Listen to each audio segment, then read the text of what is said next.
반갑습니다. 잘 오셨습니다. 잘 오셨습니다. 비가 오는데 오시느라 고생 많이 하셨습니다.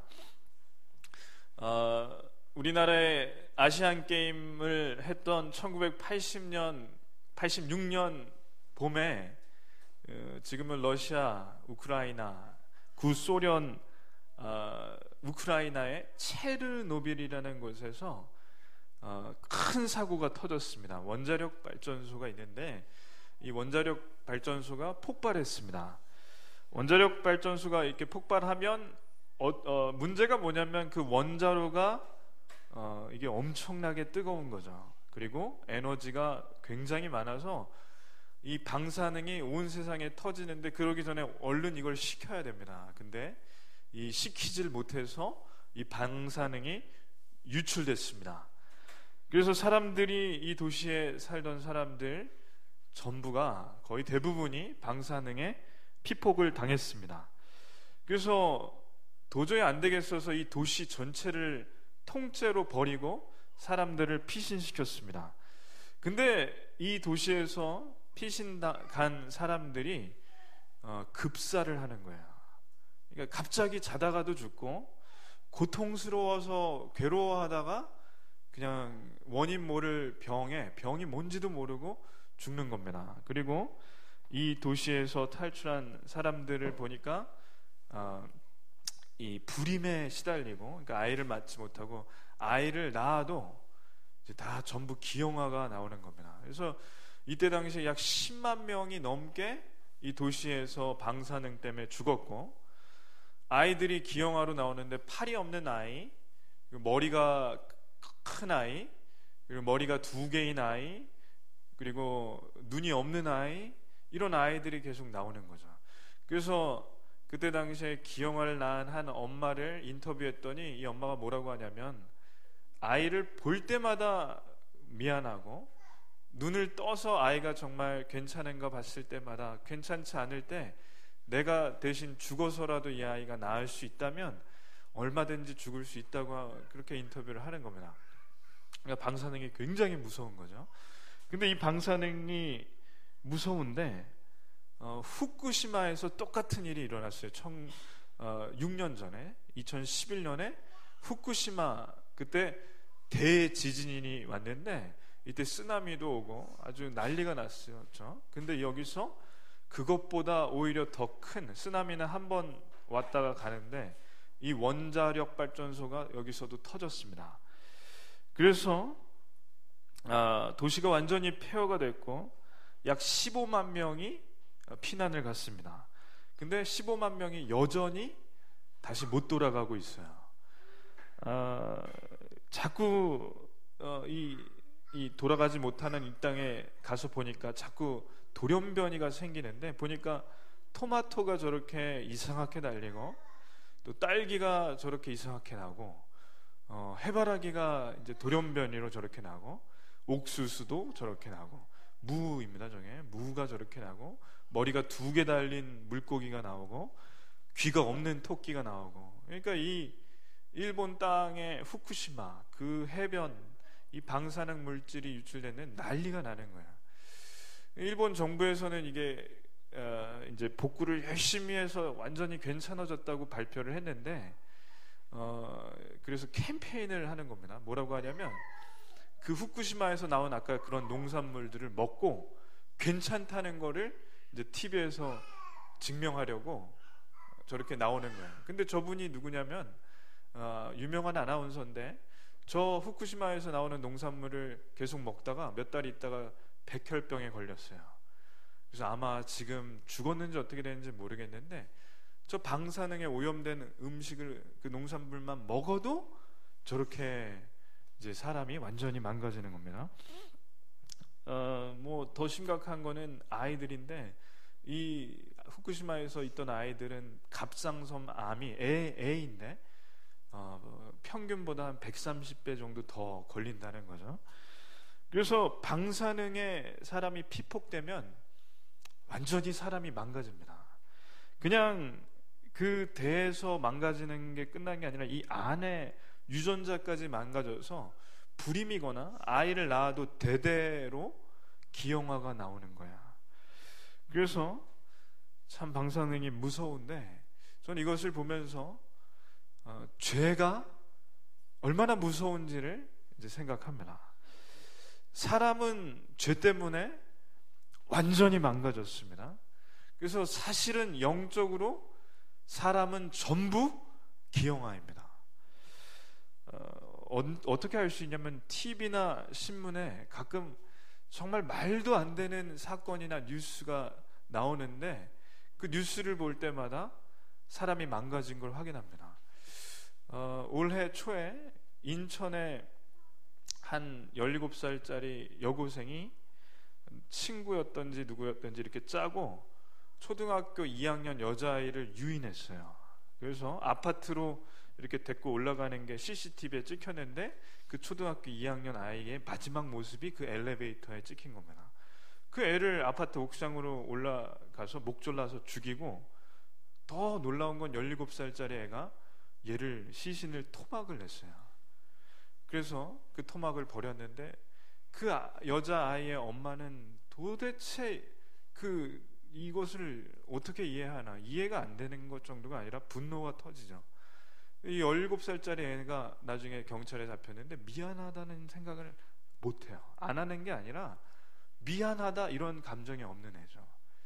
물론 그런 아이, 그런 여고생이 우리가 그렇진 않지만 그런 일들이 왜 터지나. 엊그저께 스페인에서는 스타렉스 같은 밴으로 사람들이 많이 몰려있는 명동거리 같은데 바르셀로나에 이렇게 질주를 해서 120명을 쳤어요. 그래서 20명이 죽고 100명이 부상을 당했는데 세상에 말도 안 되는 이런 사건이 왜 생길까 질문을 합니다. 그리고 질문에 대한 답은 사람이 죄 때문에 망가져서 그런 겁니다. 하나님께서 낙원을 만들어 주셨습니다. 그리고 금하시는 게 없습니다.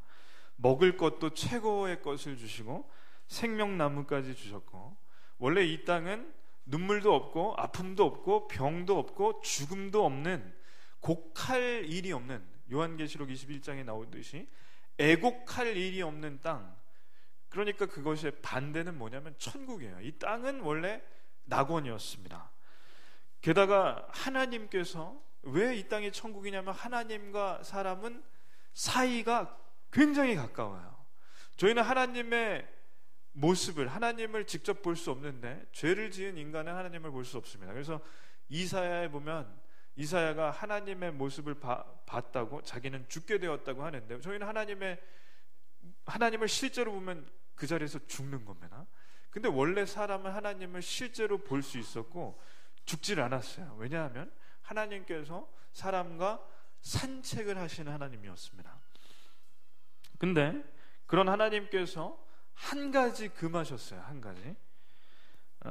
선과 악을 알게 하는 동산 중앙에 있는 그 나무의 열매는 먹지 말라. 먹으면 반드시 죽는다. 그래서 아담과 하와는 저 나무의 열매는 건들지도 않고 그리고 먹어본 적이 없습니다. 그러던 어느 날 뱀이 찾아와서 아담과 하와에게 이제 물어보는 거예요. 하나님께서 선과 악을 알게 하는 나무의 열매를 정녕 먹지 말라고 하셨냐? 먹으면 죽는다고 하셨지 않냐? 그러나 먹어도 안 죽는다. 너희가 그것을 먹고 눈이 밝아져 하나님처럼 될까봐 먹지 말라고 하셨다. 그때 하와가 그 말에 완전히 넘어갑니다. 그래서 하나님을 처음으로 의심하는데 이렇게 의심해요. 하나님께서 이 나무의 열매가 그렇게 맛있고 달고 좋은 거니까 아끼시려고 안 주시는가 보다. 이기적인 하나님. 그래서 처음으로 하나님을 오해하고 그 다음에 저 나무의 열매를 보는데 이제는 달리 보이는 거예요. 어떻게 보이냐면 하와가 선악과를 이렇게 얘기합니다. 먹음직도 하고 보암직도 하고 지혜롭게 할 만큼 탐스럽기도 한 나무인지라. 자, 이제 저 나무의 열매만 먹으면 내가 하나님처럼 되니까 먹음직도 하고 보암직도 하고 탐스럽게 보이더라. 그러니까 이게 뭐냐면 하나님이 없어도 된다는 거야. 그만큼 이 과일이 귀한 거니까 내가 먹어서 하나님처럼 되면 하나님은 없어도 된다. 그러면 하나님이 필요 없어지면은 사람은요, 본능적으로, 논리적으로 자기 자신이 제일 중요하게 됩니다. 예를 하나 드리겠습니다. 그 자동차 이제 운전 이 실험을 하나 했는데, 이 급박스러운 사고를 당했을 때 사람이 어떻게 하나, 이제 보험회사에서 한 것 같아요. 사람을 이제 차를 타게 하고, 실제 차는 아닌데 실제 그 시뮬레이션을 돌리는 겁니다. 이렇게 차 운전하고 가는데 갑자기 뭐가 앞에서 확 나타났어요. 그럼 사람은 핸들을 오른쪽으로 꺾을까요? 왼쪽으로 꺾을까요? 잘 생각해 보시면 왼쪽으로 꺾습니다. 그 옆에 아내가 타도 왼쪽으로 꺾습니다. 왜 그럴까요? 안 죽으려고. 그러면 옆에 아내가 탔습니다. 옆에 남편이 탔습니다. 그럼 어떤 겁니까? 본능, 없어지라는 건 아닌데, 본능적으로 내가 아내보다 더 중요하다는 게 그때 확인할 수 있다는 거죠. 그러니까 사람은 물론 100에 1명 정도는 오른쪽으로 꺾을 수도 있어요. 근데 사람은 자기 자신이 제일 중요하게 돼 버렸습니다. 원래는 그렇지 않았어요. 이제 사람은 자신이 제일 중요하기 때문에 나를 위해서 삽니다. 그러면 저 먹음직도 하고 보암직도 하고 탐스럽기도 한 나무, 이게 무슨 뜻이냐면 요한 1서 2장에 나오는데, 먹음직하다는 건 육신의 정욕, 보암직하다는 건 이 안목의 정욕, 탐스러운 건 이생의 자랑. 사람은 자기 자신을 위해서 사는데 육신의 정욕, 안목의 정욕, 이생의 자랑을 쫓아서 삽니다. 첫 번째로 하와가 먹음직하다고 했는데 이게 탐심이고 육신의 정욕입니다. 그러니까 저희는 맛있는 걸 먹고 싶고요, 그리고 좀 더 자고 싶고, 술 마시고 취하고 싶고, 담배를 좀 피고 싶고, 또 성적으로 자유하고 싶습니다. 왜냐하면 그러면 좋을 것 같기 때문에, 그게 내가 좋을 것 같기 때문에, 내 몸이 그것을 원한다고 생각하는 거죠. 그게 육신의 정욕이고, 또 선악과를 봤을 때 보암직하다, 이것은 눈으로 볼 때 보기에 좋았다, 그게 안목의 정욕이에요. 그래서 남들이 알아주는 학교, 남이 부러워하는 직장, 그리고 좋은 집, 좋은 차, 명품, 그렇게 눈에 보기에 좋은 것들을 이제 쫓아다닙니다. 좋은 차를 타는 것은 나쁜 것이 아닙니다. 그러나 좋은 집과 좋은 차를 쫓아다니다 보면 하나님이 안 보입니다. 그러니까 안목의 정욕에 쓰였다는 것은 하나님이 안 보일 만큼 방해하는 것들이 눈앞에 여러 가지가 있기 때문에 하나님이 가려지는 거야. 그리고 탐스럽다는 것은 이생의 자랑입니다. 제가 전철에 탔는데 이게 할머님들 한 3분 정도가 타셨어요. 그래서 뭐 본의 아니게 엿들은 것은 아닌데, 이분들이 워낙 목소리가 크셨기 때문에 안 들리시니까 서로 크시더라고요. 이분들이 하시는 얘기가, 우리 아이가 제주도 보내줬어. 그래요. 그랬더니 옆에서 흐뭇하게 웃어요. 옆에 한 분이, 우리 애는 일본에 보내줬어. 옆에 있는 분이 더 흐뭇해요. 난 미국 끝. 유럽이 갔어야 되는데 미국이 이제 그분들 사이에서 이제 최고입니다. 그래서 이분들이 이제 누가 용돈을 얼마 주는다, 그러니까 얼만큼 준다, 뭘 사줬다는 얘기를 이제 지하철 탔는데 제가 내릴 때까지 30분 동안 하시는 거예요. 굉장히 그 순간에 행복해 보이시더라고요.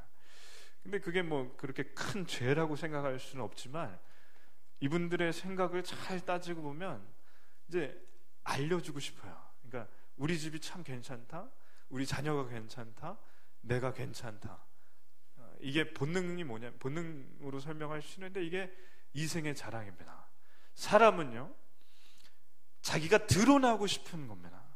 자기를 알리고 싶은 것이고, 자기 집안이 잘 된다는 것을 알리고 싶지, 누가 우리 집이 망했다는 얘기를 하고 싶겠어요.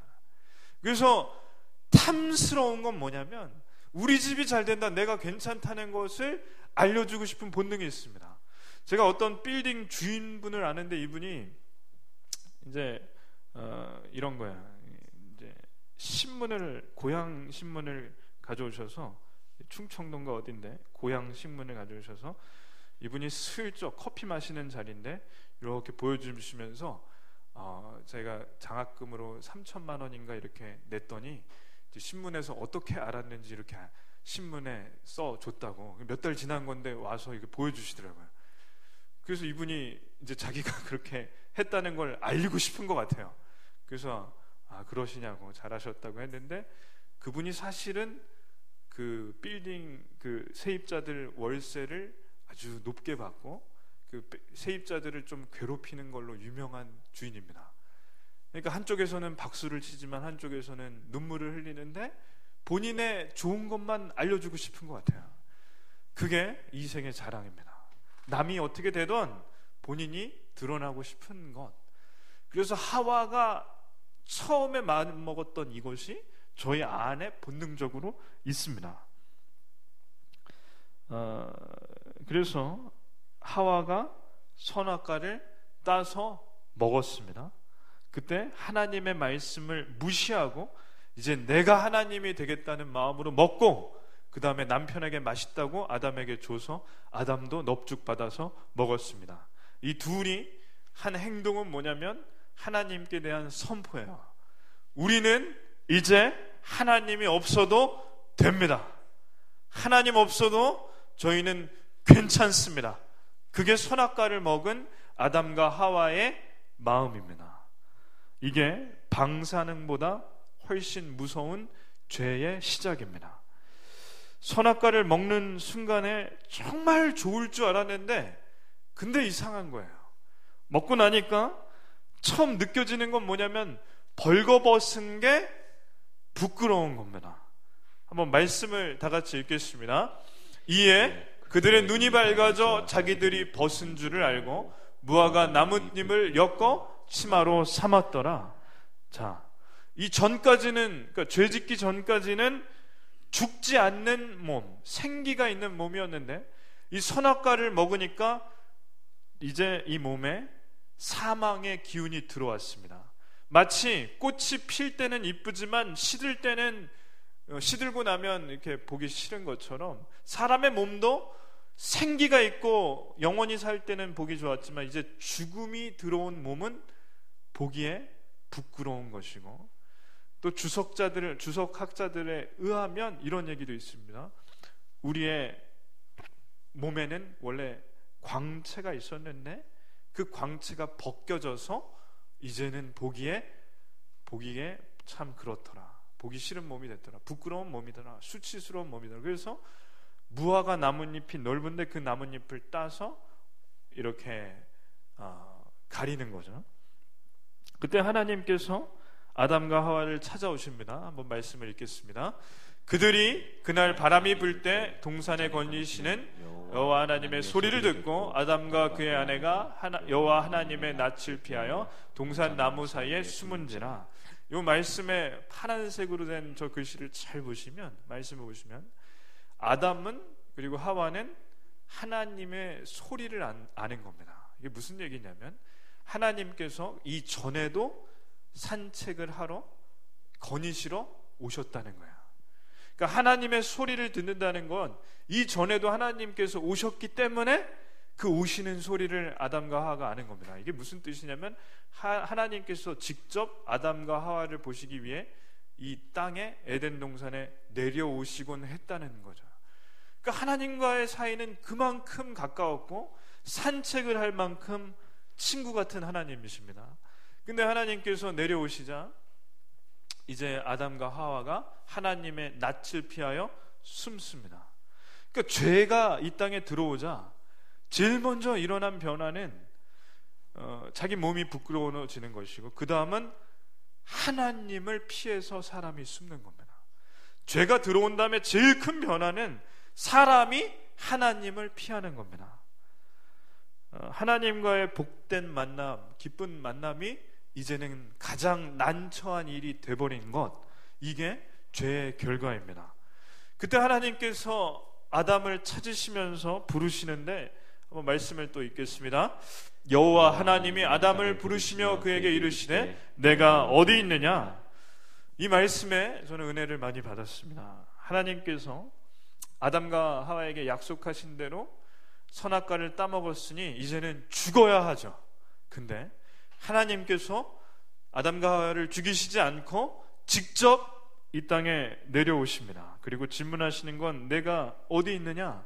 하나님께서 아담이 어디 있는지 몰라서 물어보시는 게 아니라 하나님께서 이 말씀을 하신 이유는 이런 겁니다. 마틴 로이드 존스 목사님이 이렇게 해석했어요. 아담은 하나님인 이 낙원에 오실 때마다 기쁘게 맞이했었습니다. 그런데 처음으로 나무 뒤에 숨었습니다.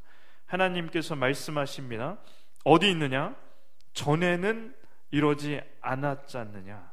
대체 거기서 뭘 하고 있느냐? 어서 나오너라. 거기서 숨지 마라. 내가 있을 자리는 거기가 아니다. 자, 하나님께서 말씀하시는 것은 찾아서 죽이시겠다는 것이 아닙니다. 살리시겠다는 겁니다. 우리를 살리시려고 예수님께서 이 땅에 직접 내려오신 것처럼 하나님께서 이 땅에 직접 내려오셔서 아담과 하와를 살리시려고 찾으시는 겁니다. 그래서 아담아 내가 어디 있느냐? 이 말씀은 저희에게도 똑같이 물으십니다. 내가 어디 있느냐? 세상의 삶 가운데서 어느 자리에 있느냐? 숨어있는 그 자리에서 나와라. 그게 하나님께서 저에게 말씀하시는 것이고 직접 찾아오시는 하나님이십니다. 그때 숨어있던 아담이 나옵니다. 그리고 하나님께 말씀을 드리는 거예요. 10절만 읽겠습니다. 이르되 내가 동산에서 하나님의 소리를 듣고 내가 벗었으므로 두려워하여 숨었나이다. 자, 여기서 하나님께 아담이 얘기하는 건 뭐냐면 이제 하나님의 소리를 들으니 제가 두려워집니다. 그러니까 이게 죄 때문에 변한 거예요. 사람은 하나님을 좋아했고 하나님께서도 저희를 좋아하셨는데 이제는 사람은 하나님을 두려워합니다. 그때 하나님께서 물어보십니다. 11절 다 같이 읽겠습니다. 이르시되 누가 너의 벗었음을 내게 알렸느냐? 내가 내게 먹지 말라 명한 그 나무 열매를 내가 먹었느냐? 자, 여기서 중요한 질문은 파란색인데, 자, 그 나무의 열매를 내가 먹었느냐? 그럼 답이 두 가지여야 돼요. 첫 번째 답할 수 있는 게 예, 먹었습니다. 두 번째, 아니요, 안 먹었습니다. 근데 아담이 그렇게 대답 안 해요. 이렇게 대답합니다. 다 같이 읽겠습니다. 아담이 이르되 하나님이 주셔서 나와 함께 있게 하신 여자 그가 그 나무 열매를 내게 주므로 내가 먹었나이다. 아멘. 자, 저 여자가 줘서 먹었습니다. 하나님, 제가 원래 먹으려는 게 아니에요. 저 여자가 줘서 먹었습니다. 한 장만 앞으로 가면 내 뼈 중에 뼈요 살 중에 살이라. 그러니까 나와 하나이고 정말 나보다도 귀한 여자라고 했는데 여기서 아담이 뭐 하는 거냐면 정을 떼는 겁니다. 정을 떼려고 한 건 아니지만 자기가 잘못했다는 얘기가 아니에요. 저 여자 얼마나 이게 참 남자가 치사합니까? 그러니까 이 하와가 분명히 옆에 있었는데 이 얘기를 들을 때 너무 서운했을 것 같아요. 속으로 그랬을 것 같아요. 이런 놈이 내 남편이라니. 그러지 않았을까? 이 성경에 이 다음 스토리는 안 나오는데 제가 예상하건대 부부싸움이 일어났을 겁니다. 어떻게 저 여자가. 근데 이 다음에 잘 보면 저 두 개의 문장을 잘 보시면 두 문구가 뭐냐면 저 여자가 줘서 먹었는데 하나님 저 여자 하나님께서 만드셔 주신 여자가 먹게 했습니다. 그러니까 뭐냐면 불량품을 하나님께서 만들어 주신 거 아닙니까? 이게 일타쌍패예요. 하나는 하와한테 책임을 돌리고 절반은 하나님께 책임을 돌리고 자기는 쏙 빠져나가는 거. 그러니까 선악과를 먹어서 변화가 된 건 하나님처럼 지혜로워진 게 아니라 잔머리가 무지하게 늘었다는 겁니다. 하나님처럼 지혜로운 건 아니에요. 그게 죄의 결과입니다. 아담의 변론을 들은 다음에 하나님께서 하와에게도 똑같이 물어보십니다. 한번 읽겠습니다. 여호와 하나님이 여자에게 이르시되 내가 어찌하여 이렇게 하였느냐? 여자가 이르되 뱀이 나를 꿰므로 내가 먹었나이다. 아멘. 야, 이거 한마디로 줄이면 부창부수입니다. 남편과 똑같습니다. 남편은 아내가 먹어라 했다고 하고 이제 아내인 하와는 뭐라면 뱀이 먹으라고 했습니다. 저는 먹을 생각이 전혀 없었는데 뱀이 꼬셨습니다. 그런 거예요. 자, 뱀이 먹으라고 해서 먹었을까요? 저희 집에 아들 셋이 있는데요. 요즘에 한창 TV를 이제 보기 시작했습니다. 리모컨을 켜서 이제 자기들이 좋아하는 120번부터 150번까지인가 이 만화 채널을 이제 보는 거예요. 그래서 하람이 하비는 이제 말을 6살 4살이니까 말도 하고 만화를 보면 이해하는데 하율이는 형을 따라서 그 옆에서 앉아서 봅니다. 엄마가 얘기하는 거예요. 오늘 TV 보지 말고 아빠가 이제 설교 준비하니까 엄마 잠깐 시장 갔다 올 동안 여기서 글씨 쓰고 그림 그리고 있어. 그러면 애들이 이제 안방 문을 닫고 갔는데 시장 갔다가 한 30분 40분 뒤에 오면 안방 문이 열려져 있고 이제 아이 3명이 TV를 보고 있습니다. 그래서 엄마가 이제 물어보는 거예요. 누가 켰어? 뭐라고 하는지 아세요? 네, 저의 막내의 이름이 하율입니다. 하율이. 와, 이게 그래서 그 얘기를 딱 듣는 순간 제가 깨달은 게 있어요. 아, 인간은 태어나서부터 죄인이다. 하율이는 말도 못해요. 그리고 더 놀라운 사실은 하율이가 TV를 켜게 되었다는 겁니다. 그럼 어떻게 얘기하는지 아세요? 어떻게 하냐면 하율이가 TV를 킨 다음 내버려둬요. 자기들은 안 킨 거예요. 첫째, 둘째는. 이게 놀라운 거예요, 애들이. 그래서 저희 집 애들이 죄인입니다. 그것을 깨닫습니다. 죄 지으면 누구 때문이라고 하는 거예요. 아담은 아내 때문에, 저 여자 때문에, 아내는 뱀 때문에, 그 아담은 하나님이 만들어 주시지 않았냐. 하람이 하비니는 하율이 때문에, 하율이는 말도 못해요. 그게 처음부터 그런 게 아니라 이때부터 그런 겁니다. 누구 때문에 어쩔 수 없이 그랬다? 근데 그게 아닙니다. 사실은 마음속에 죄 짓고 싶어서 죄 지은 겁니다. 그래서 하나님께서 심판하십니다. 어떻게 심판하시냐면 뱀에게 너는 배로 다니고 살아있는 동안 흙을 먹을지니라. 근데 사실 뱀은 이제 흙을 먹고 살진 않아요. 다른 개구리나 이런 걸 잡아먹지 흙을 먹진 않는데, 이게 뭐냐면 뱀이 주석학자들에 의하면, 저도 동의하는데, 원래는 기어다니지 않았다는 거예요.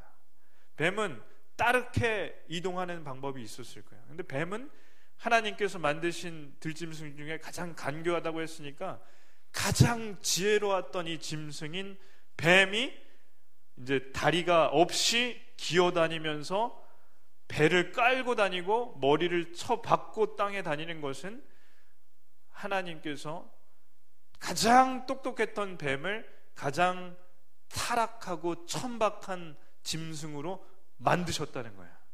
이제 뱀의 운명은 바뀐 겁니다. 그래서 이게 근동아시아의 근동 지역의 문화에서는 흙을 먹는다는 표현이 뭐냐면 거의 굴욕이에요. 이건 굴욕. 그냥 가장 밑바닥으로 떨어진 겁니다. 뱀에게는 그런 저주를 심판을 하셨습니다. 그리고 여자는 임신하고 출산할 때 죽을 것 같이 아프게 하셨습니다. 제가 아내가 이제 아이를 낳으려고 이제 병원에 와서 분만실에 들어갔는데 진통이 한 30분 뭐 1시간 만에 이제 1시간씩 있다가 찾아오면 10분 동안 굉장히 아픈 것 같아요. 그래서 여기 제 손을 주면 제 손을 꽉 잡는데 이제 피가 안 통하더라고요. 이게 피가 안 통하고 이 오른손을 빼고 왼손을 바꿔주고 싶지만 그러면 좀 치사해 보여서 그냥 이렇게 주고 있었는데 5분 동안 저도 진통이 빨리 끝나기를 바랬습니다. 그러니까 굉장히 아픈 것 같아요. 그 순간에 옆 분만실에서 제가 지금까지 잊혀지지 않은 비명 소리를 들었습니다. 산모인 것 같아요. 근데 으악 하는 거예요. 너무 아프니까. 그 다음에 이 산모가 다 너 때문이야 이게 뭐야 그러더라고요. 남편한테 하는 것 같아요. 너가 그랬어. 너 때문에 이렇게 됐다고.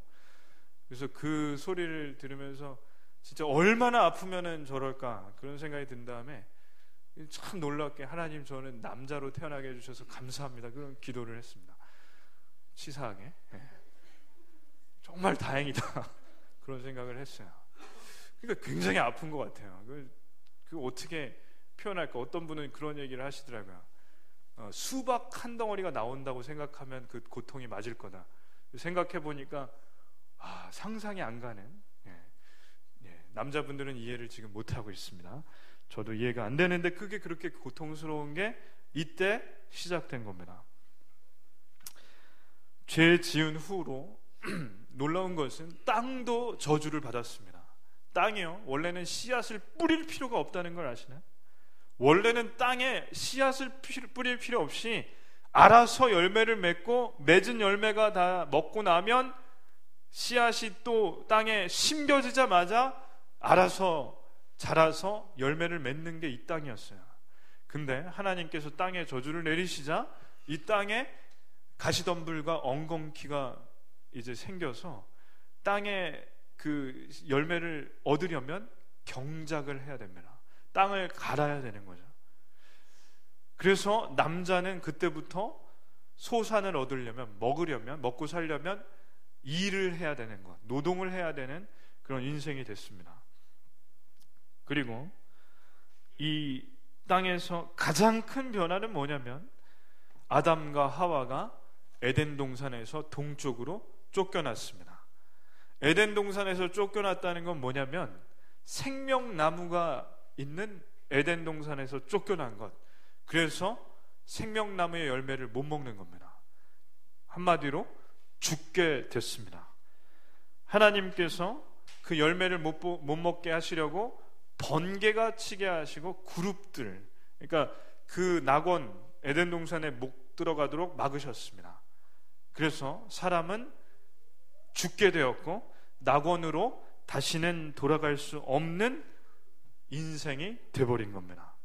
그래서 완전히 망가져버린 인생, 방사능에 피폭되는 정도가 아니라 완전히 유전자까지 망가져버린 인생, 죽어야만 하는 인생, 그리고 낙원에서 쫓겨난 인생, 돌아갈 수 없는 인생, 그게 죄의 결과입니다.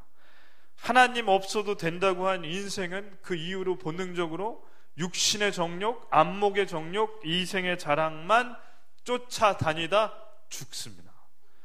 그래서 하나님께서 그런 저희를 위해, 그러니까 정말 놀라운 것은 이겁니다. 이 창세기, 출애굽기, 레위기, 민수기, 신명기는 모세가 썼어요. 그러니까 창세기, 저희가 창조론적 관점으로 해서 세상이 6,000년 전에 시작됐다고 믿습니다. 근데 이 모세가 이 창세기를 썼을 때가 약 BC 1400년인데 이 1600년 후에 쓴 이 책이 3400년이죠.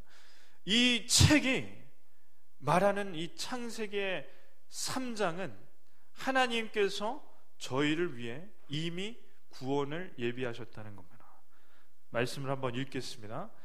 내가 너로 여자와 원수가 되게 하고 내 후손도 여자의 후손과 원수가 되게 하리니 여자의 후손은 내 머리를 상하게 할 것이요 너는 그의 발꿈치를 상하게 할 것이니라. 아멘. 자, 여자는 하와입니다. 그리고 뱀은 뱀으로 분한 마귀입니다. 그러니까 너라고 하는 것, 너 후손, 즉 하나님께서 뱀한테 얘기하시는 거예요. 마귀에게.